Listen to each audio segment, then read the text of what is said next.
Hello Booktube, on se retrouve ce matin pour faire enfin une nouvelle vidéo. Je me suis motivée parce que là je suis en vacances et que ça fait un moment que vous et plein de mes copines me demandent de reprendre les vidéos et j'avoue que c'était quelque chose que j'appréciais faire. C'est juste que je ne trouvais pas le temps de faire du montage et tout ça. Du coup bah là cet été je vais peut-être avoir un petit peu plus le temps. À savoir si ça va continuer ensuite, je n'en ai aucune idée, mais bon, hein, qu'à cela ne tienne, on verra bien. En ce moment, je suis en train de lire Le Prieuré de l'Oranger.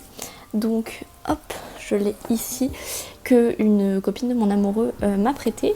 Et en fait, elle avait prévenu mon amoureux que c'était... Elle lui avait prêté à lui, en fait, à la base, et je lui ai juste tout bonnement volé. Et elle l'avait prévenu que ça mettait un tout petit peu de temps à démarrer, enfin un petit peu de temps, ouais 3 chapitres quoi, donc ça va, c'est une 60aine de pages, mais que c'est pas le truc où ça te porte tout de suite dans l'univers parce que c'est un peu compliqué au début, et surtout que moi je lis très peu de fantasy, donc j'ai senti un peu le truc à casser avant de rentrer dedans, mais maintenant que je suis dedans, bah, j'apprécie vraiment bien l'expérience. Ce que j'ai fait, c'est que je l'ai mis sur ma petite liseuse. Je suis très contente que j'ai juste lu un livre sur ma liseuse depuis que je l'ai reçu à mon anniversaire, c'était Anne with an E. En plus c'était même pas la version traduite par Monsieur Toussaint Louverture, c'en était une autre. Et j'ai quand même là-bas, vous voyez, ça c'est la version papier de Anne, donc je l'ai quand même. Mais bref, là j'avais envie en fait, tout simplement, de ça, je me suis dit, bah écoute, autant essayer de l'avoir sur les deux supports pour voir ce qui passe le mieux, parce qu'en fait, le seul problème, c'est que, comme c'est un petit peu lourd, le format papier, en termes de confort, c'est quand même écrit assez gros, mais je me déconcentre très vite, et je me suis dit que sur liseuse, je me déconcentrais beaucoup moins. Donc on verra. En tout cas, je pense que je vais pas vous rabâcher l'histoire, et puis en plus, j'arriverai même pas à vous faire un résumé, j'ai essayé de le faire à mon copain, et ça n'a pas marché du tout. Donc je vais pas essayer de vous faire un résumé de ce truc-là. Par contre, ce que je peux vous dire, c'est qu'en termes de style, c'est hyper fouillé et il y a beaucoup de termes, En fait, le plus compliqué à suivre, c'est le nombre de personnages et le nombre de lieux différents. Heureusement qu'il y a une carte au début, je m'en suis rendu compte au bout du 3e chapitre justement. Et enfin, je m'en suis rendu compte. Je m'en suis souvenu au bout du 3e chapitre, je me suis dit, Jeanne, t'es débile. Genre, c'était exactement ce qu'il te fallait pour comprendre encore mieux l'histoire. Mais en tout cas, c'est très bien écrit, on alterne le point de vue de l'Est et de l'Ouest de ce monde, et on sent qu'il y a toute la vibe féministe que j'ai entendu dire qu'il y avait dans ce bouquin, je l'ai ressenti très rapidement. On a la présence d'un Renaum, ce qui est assez rare, je trouve, en fantasy, même graphique, donc c'est chouette. Et j'ai hâte de vous en dire plus. Pour l'instant j'en ai lu 13%, donc ça on va pas aller très loin, mais j'espère vous en parler un peu plus durant cette vidéo, ce vlog, cette tranche de vie, que sais-je. Et ensuite je vais vous parler d'une petite réjouissance que je viens juste de terminer. C'était tellement bien, genre vraiment tellement bien. Je me souviens que quand ce manga était arrivé à la librairie, je vous tease un peu, vous avez vu, je me souviens que quand ce manga était arrivé à la librairie, j'en pouvais plus. Je trouvais ça adorable, la couverture, tout me portait. Je me suis dit, ça a l'air bonbon, mais c'est qui tout double. Soit c'est genre vraiment ce que ça promet, soit c'est trop rose bonbon et trop kiki gnangnan et ça va me saouler. Et je parle de Cooking Karine. Alors là, vous allez vous dire, genre évidemment que vous vous seriez dit que ça allait être Kiki Gnangnan, et vous auriez bien eu raison. La couverture du tome 1 était rouge avec plein de gâteaux dessus et tout, et moi, vous savez, mon amour pour la nourriture. Donc forcément, j'ai craqué, je l'ai pris, je l'ai lu, et depuis, je n'arrête pas de le recommander à la librairie.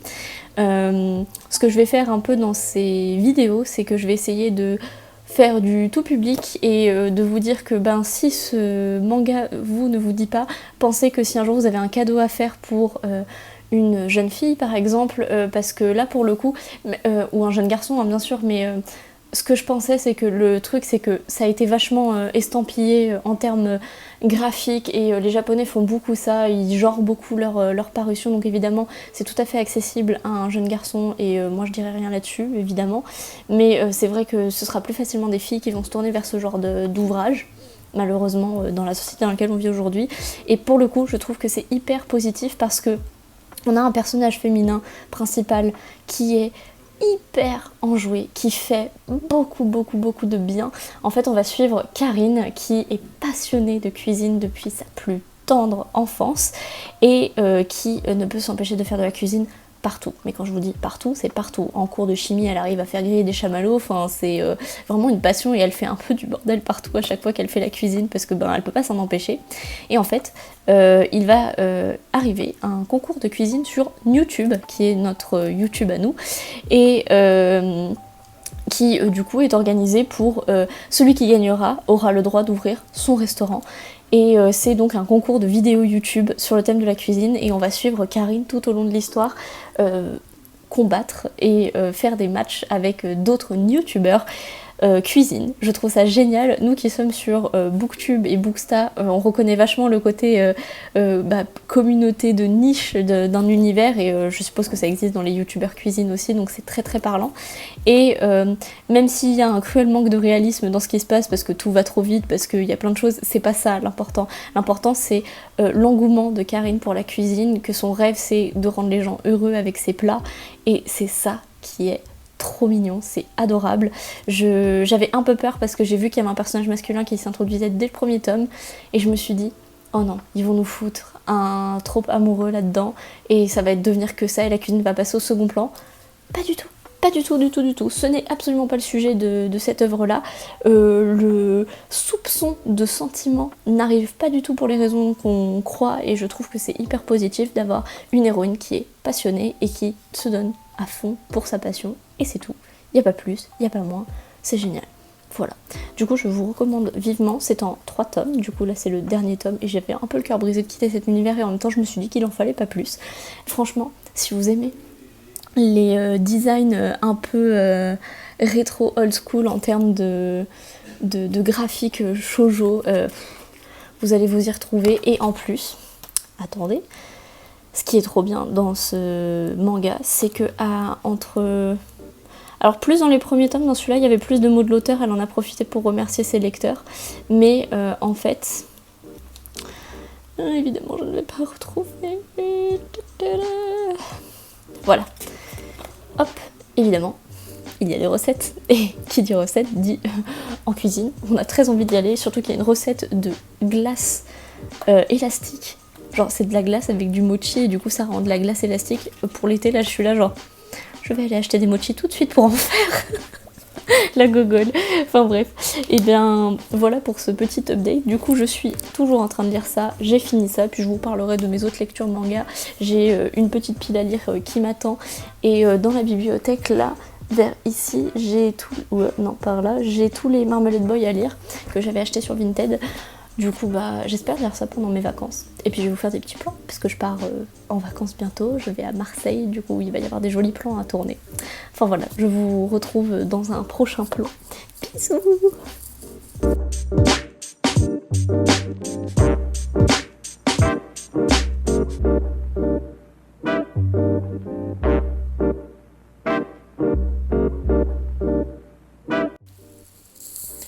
Booktube, on est le samedi 24 juillet. Tout à l'heure, je prends le train pour aller à Marseille. Et je regardais une vidéo de Anna, de la chaîne Anna and Books, que je vous conseille fortement si vous ne la connaissez pas, qui préparait sa valise pour partir en vacances. Alors, je pense faire une vidéo exactement comme elle, juste dédiée pour ça, avant de partir en vacances 2 semaines fin août. Mais là, je me suis dit une petite séquence dans ce vlog, juste pour vous présenter et chercher ce que je vais mettre dans cette valise justement avec vous. Je trouvais que ça pouvait être sympa. En gros, je pars aujourd'hui vers 16h et je reviens mardi à peu près vers la même heure. Ça fait pas beaucoup de livres à emmener, hein, forcément, faut pas se leurrer, mais c'est surtout qu'il y a 3 heures de TGV et 3 heures retour. Du coup, je me suis dit que j'allais avoir besoin de lecture à ce moment-là. Et donc, j'ai prévu déjà... Je suis pratiquement sûre de prendre le tome 3 de Chacun ses goûts parce que déjà c'est une série que j'adore, la collection Life de Kana. Je compte vous faire une vidéo à ce sujet à un moment parce que j'ai déjà fait un post Instagram mais Instagram nous restreint beaucoup et franchement vraiment c'est une série, moi j'adore Enfin, toute la collection et cette série en particulier, déjà j'adore la bouffe, donc voilà. Et je pensais vraiment que ça allait être du tranche de vie qui parlait de nourriture. Et en fait, pas du tout. Il y a plein de beaux sujets qui sont abordés aussi. Et bah, j'ai bien envie de me faire ça. En plus, j'ai vu que dans le premier chapitre, elles prennent le train. Du coup, je me suis dit, allez, banco, c'est bien pour le train. C'est bien pour le train. Ensuite, il y a une série que j'ai envie de lire depuis longtemps, de chez Akata, qui m'avait été conseillée à l'époque par Laure. Je dis à l'époque comme si ça datait de ouf, mais il y a au moins 2 ans, par Laure, lorsque je n'étais que cliente au Renard Doré. Et bah, je l'ai dans ma palle depuis. Sorry. Du coup, je me suis dit que c'était peut-être le moment de au moins prendre le tome 1 pour le voyage, pour essayer de découvrir ça. Et alors là, ça me fait déjà genre... Ça, c'est un titre qui est plutôt tranche de vie, société. Ça, c'est un titre qui est plutôt romance, shoujo. Et donc, je me disais que pour continuer, il me faudrait des titres un petit peu plus variés, parce qu'à la base, j'aurais aimé aussi prendre au moins un de ces 2 tomes-là, du coup, de Iyokoi, que j'ai pris en pack. Vous savez, ils ont fait des packs chez Panini il y a pas longtemps, avec plein de shoujo, où il y avait un acheté, un offert. Donc je me l'étais pris, mais je me suis dit qu'il fallait peut-être changer un peu de registre, et j'ai pensé du coup à plusieurs choses. Même beaucoup de choses. On n'en a pas fini, moi je vous le dis. Hop, parce que j'ai pensé à 5 choses différentes. Du coup, j'ai pensé déjà à prendre le tome 3 de Spy X Family. J'ai pas continué la série là pour l'instant, mais en fait parce que comme j'ai perdu le rythme, après c'est dur quand j'ai déjà 2 tomes de retard de reprendre, mais je me dis il faudrait peut-être que je me lance cet été avant que ce soit trop tard. Et le train pourrait être une bonne occasion, du coup je mets de côté. Ensuite, il y a le tome 8 de Hiruma à l'école des démons. J'adore trop cette série, mais franchement, je serais contente de la lire à n'importe quel moment. Du coup, là, je suis en train de me dire en même temps que je vous en parle que c'est pas obligatoirement maintenant que je dois le lire. Du coup, je pense que je vais le laisser de côté pour l'instant. Ensuite, on a le tome 2 de Nova de Kali chez H2T. C'est une série que j'aime beaucoup. Elle sort, comme c'est une création originale de chez H2T, ça sort de façon plutôt lente. Parce qu'on a eu un tome l'an dernier, là c'est le 2e tome qui sort en 1 an, donc ça a une publication un peu plutôt rythme BD, vous voyez. Le trait de Kali a bien évolué depuis les premières choses que j'ai pu lire d'elle, dont un magnifique artbook qu'elle m'a offert que je trouve sublime, qui reprend des personnes. En fait, c'est des personnages inspirés de toutes les courges qui existent sur cette planète. Du coup, je trouve ça génial. Et là, en fait, juste en termes de graphisme, j'ai grave envie de me replonger dans cette histoire que j'avais vraiment beaucoup aimée aussi. En fait, on suit un jeune garçon qui va être bouleversé dans sa vie par l'apparition de Nova, qui est une espèce d'espionne. Enfin, c'est pas une espionne, c'est plus une envoyée d'une organisation pour lutter contre les Hexa, qui sont des parasites qui s'insinuent dans ton corps et font que les gens deviennent violents. Et donc là, c'est plutôt scénario de SF. Après, qui dit voyage, bah pourquoi pas carrément suivre une exploratrice comme ça, du coup Isabella Bird et son compagnon de voyage qui est juste ici. Je me suis dit que ça faisait un moment que j'avais lâché la série là, et que c'était peut-être le bon moment pour continuer. Et en fait, si vous voulez, ça c'est des choses qui sont plutôt dans ma palle directe, c'est-à-dire celle que je garde souvent près de moi, et ça c'est celle qui est dans ma palle rangée dans la bibliothèque qui est dans la chambre avec mon copain, ça aussi d'ailleurs. En fait ces deux-là c'est plus dans la bibliothèque, et tout ça c'était plus dans ma palle directe. Du coup je me dis peut-être que je peux profiter du train pour sortir des vieilleries. Vieilleries MDR. On s'entend hein, bien sûr, mais du coup ça je me suis dit que ça pouvait être une bonne idée, puis en plus c'est une suite. Bon là j'ai que des suites en plus. Et encore un tome 3, finalement je lis facilement les 2 premiers tomes. Bon là en fait je suis juste en retard, mais voilà. Et après sinon voilà, du coup Demande à Modigliani. Le seul truc qui fait me dire là que c'est un peu une mauvaise idée, c'est que c'est un grand format et que bon, ça n'a pas trop de sens, sachant que je suis quand même en retard, et que c'est une série qui sera terminée en 5 tomes, le tome 5 sort avant la fin de l'année si je me trompe pas, chez Naban. Une série qui fait partie de mes coups de cœur, j'adore vraiment cette série.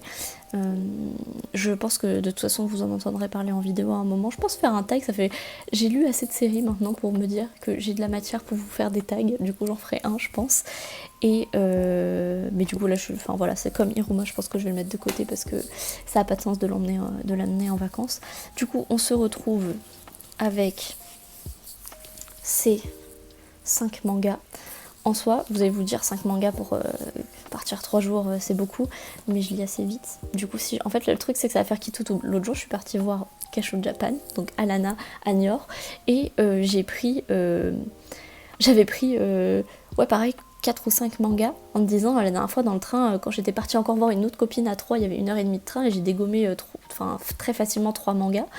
Et je me suis dit, bon, je vais prendre tout ça. En fait, ça dépend vraiment du mood. Donc là, c'est possible que je lise tout ça, mais c'est possible que non aussi. Et du coup, ça pèse potentiellement pour rien dans ma valise. Après, bon, j'ai une petite valise à roulettes.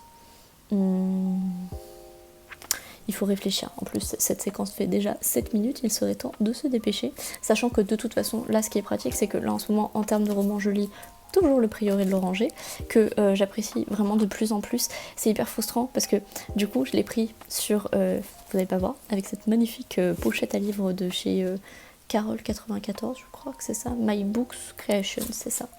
Et du coup, je l'ai pris sur liseuse parce que franchement, même en petit comme ça, c'est des pavés, et je me suis dit, bah, en fait, j'avais peur qu'il se passe ce qu'il se passe souvent avec moi quand il y a plusieurs tomes, même si là c'est pas vraiment des tomes, c'est que je vais lire le 1, puis le temps que la personne qui a le 2 me le prête, ou que j'achète le 2 tout simplement, je vais sortir du mood et je vais pas le lire en entier. Du coup, je me suis dit, prends-le sur liseuse, comme ça tu as tout le texte d'un coup en entier sur ta liseuse. Puis du coup, quand je vois à combien de pourcents j'en suis à 19%. Ça fait 10 jours que je suis dessus déjà. Je me dis, genre, je lis 1% par jour. Le truc est énorme.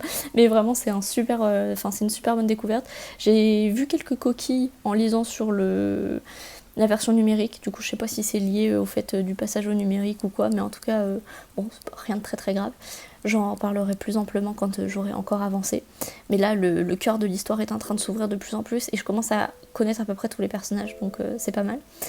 Et voilà. Du coup, j'aurai que ma petite liseuse pour lire avec son chargeur ce week-end. Et du coup, je me dis que 5 mangas, franchement, en vrai, ça va. C'est pas tant que ça, je peux lire ça. Des fois, je lis 10 mangas sur un week-end quand je fais que ça, mais là, je me dis, je prends le train. Et en plus, il y a 3 tomes 3, un tome 1 et un tome 2. Franchement, ça se fait, non ? Ça se fait, je pense. Du coup, je vais prendre ces 5-là. Et je vais vous montrer. Du coup, je vous ai montré la pochette pour ma liseuse, mais en fait, quand je pars en vacances, et en règle générale, quand j'ai beaucoup de livres à transporter, par exemple pour aller faire des photos ou des trucs comme ça, j'ai des pochettes à livres. Je ne suis absolument pas sponsorisée, mais qui est-ce que ça étonne ? J'ai 200 abonnés, par qui je serais sponsorisée ? J'ai profité très régulièrement de soldes sur la boutique de Frenchy Bookshop, qui est tenue par la sœur et par Christiane Tran et sa sœur. Et j'adore leurs pochettes parce que, en fait, celles-ci de Carole, elles sont matelassées. On le voit à la texture là. Et c'est super bien, mais ça prend plus de place. Et ça, en fait, ce qui est trop bien, c'est que sur les grands formats, pour les mangas, vous allez voir, là, je pense que je peux rentrer presque tout, et voir tous les 5 mangas dans une seule pochette, tellement elles sont... Ouais, je pense que ça passe. Tu peux tout rentrer dans cette pochette, je trouve ça incroyable. Et du coup, bah, en fait, ils sont tellement calés que comme ils bougent pas, bah, même s'il n'y a pas de matelassage, bah, en fait, ça craint pas, ça bouge pas du tout. Donc voilà, je vous conseille fortement ces pochettes si vous transportez des mangas ou des grands formats pour partir. Et sachant que, voilà, du coup, là, il y avait un super joli imprimé Gryffondor. Et que, bon, là, ma préférée, c'est celle-là. Celle-ci, je l'ai pris pour... Je l'ai acheté à tous les collègues au renard doré, comme ça on a tous la même, je suis un bébé. Et du coup il y a des petits formats aussi, du coup c'est assez pratique. Tadam! Voilà, donc je vais arrêter cette séquence là parce qu'elle est beaucoup trop longue, mais je trouvais ça sympa de faire avec vous ma petite sélection pour le week-end. N'hésitez pas à me dire si vous aussi vous galérez je pense que c'est un problème de lecteur récurrent, mais bon, c'est toujours sympa d'en parler. Voilà, on se retrouve pour un prochain passage dans ce vlog. Je pense que la prochaine fois je le conclurai, sinon il va être beaucoup trop long, mais je vous reparle quand je reviens de Marseille, comme ça vous avez des petits plans entre. Et voilà, bonne fin de journée.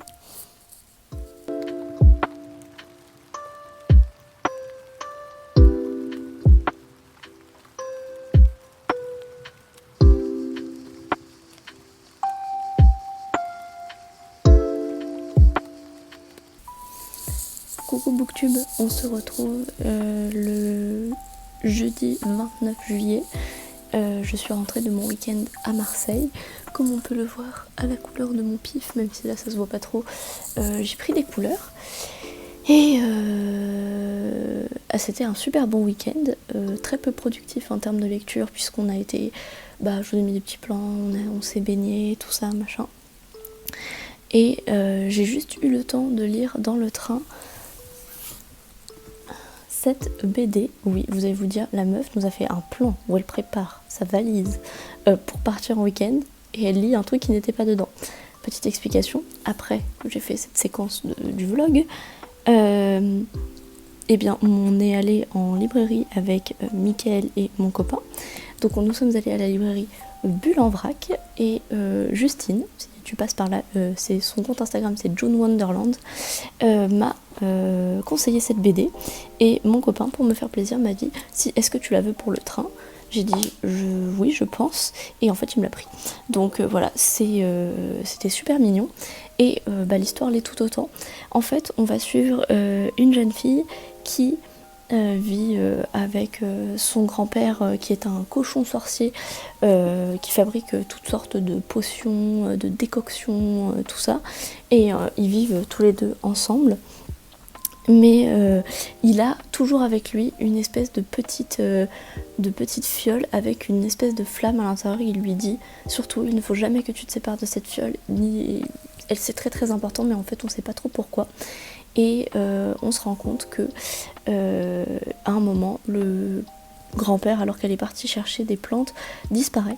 Et elle est affreusement inquiète et elle se dit il faut absolument que je le retrouve. Et en fait au moment où elle était partie chercher des plantes, elle a rencontré un être un petit peu étrange qui ressemble... c'est lui là, je sais pas trop à quoi ça pourrait ressembler, qui dit être un Galdurien, un peuple qui a disparu depuis des centaines d'années et qui va voir justement son grand-père, et quand ils arrivent il est plus là. Et donc ils vont partir à sa recherche. Et donc ça va être tout un voyage pour retrouver son grand-père à travers plein de contrées différentes, de rencontres. Ça fait vraiment très voyage de fantasy, très voyage initiatique à la recherche de quelque chose. On a un but, une quête, un mystère. J'adore, franchement j'adore. La petite particularité, c'est qu'on se rend compte au fur et à mesure que l'héroïne, Béa, elle a quelque chose qui lui arrive quand elle s'inquiète, quand elle est stressée. Et je pense que c'est une très très belle image à ce qu'on ressent nous-mêmes quand on est stressé et sujet à des états anxieux. Et je pense que ça va être développé un peu plus dans le deuxième tome, parce que du coup c'est pas un one shot. Et là franchement ma seule frustration, c'est ça en fait, c'est que ce soit pas un one shot. J'aurais eu envie d'avoir toute l'histoire d'un coup, mais en même temps je serais très contente de lire le tome 2. Je vais mettre un petit mais quand même. Si certains d'entre vous ont lu, faudrait que je me souvienne du nom, Le Gardien des Brumes, je crois que c'est comme ça que ça s'appelle, je vous mettrai un petit truc ici. C'est très similaire en termes de construction. C'était aussi l'histoire d'un petit cochon qui vit avec son père, qui devait garder en gros c'est des villes qui sont construites avec des énormes moulins autour, parce qu'il y a une brume qui, si elle rentre dans la ville, dévore tout le monde. Et du coup son père est chargé de s'occuper des moulins pour protéger la ville. Et un jour il va disparaître, et du coup lui il va aller le chercher. Je pense que c'est une construction très récurrente, mais en termes d'inspiration ça m'a fait beaucoup penser à ça, et j'adore quand ça rentre comme ça. Après voilà, il y a des personnes qui sont très dérangées de lire des choses trop similaires et qui ont l'impression qu'on a pompé. Moi je pense qu'il y a des mécaniques qui se répètent beaucoup quand on va d'un genre à l'autre, et typiquement le côté quelqu'un qui disparaît, un voyage et on va essayer de le retrouver, c'est très littérature jeunesse et c'est très épopée fantastique, donc moi ça me dérange pas. Mais du coup voilà, c'était ma seule lecture de ce week-end là. J'ai continué un petit peu Le Prieur de l'Oranger, mais quand je vous dis un petit peu, c'est vraiment un petit peu. J'ai lu dans le train, mais au retour J'ai dormi à côté de la clim, ce qui me vaut d'être malade actuellement, mais je vous tournais maintenant parce que je me suis dit que comme ça je pouvais vous clôturer le vlog tranquillement et passer au suivant. Je pense que je vais faire ça là au mois de juillet, je vais avoir un petit peu le temps, donc mon idée c'était de vous parler de mes lectures d'une semaine à une semaine en format de vlog et peut-être tourner un update lecture graphique de lectures que j'ai fait plus ou moins récemment, ça pourrait être sympa. Enfin voilà, du coup j'ai avancé dans le prieuré de l'Oranger, c'est toujours une très très bonne lecture, je trouve qu'elle est très très dense et là mon état de fatigue ne me permettait pas de me poser vraiment. J'ai l'impression que c'est le genre de bouquin où tu n'apprécies pas lire 4-5 pages parce qu'il se passe tellement de choses, parce qu'il est énorme. Non, il faut lire au moins 2 chapitres pour être satisfait et avoir l'impression d'être rentré dans l'histoire, sinon ça va pas, tu vois. Donc je vais continuer, pour l'instant j'ai lu un quart, ce qui est déjà pas mal. Et il y avait une lecture pour le book club Tour du monde livresque ce mois-ci que j'ai pas commencé. Je pense que je me les ferai toutes les deux en août. Du coup celle du juillet et celle du mois d'août. J'ai choisi L'amour au temps du choléra de un auteur colombien. Je vous mettrai pareil ici. Ça va me faire beaucoup de montage. Je sais pas. Enfin, voilà, je vais vous laisser sur ça. Je vous souhaite une très bonne journée, nuit, matinée, peu importe ce que vous allez passer après ce vlog. Et on se retrouve dans un prochain. Salut!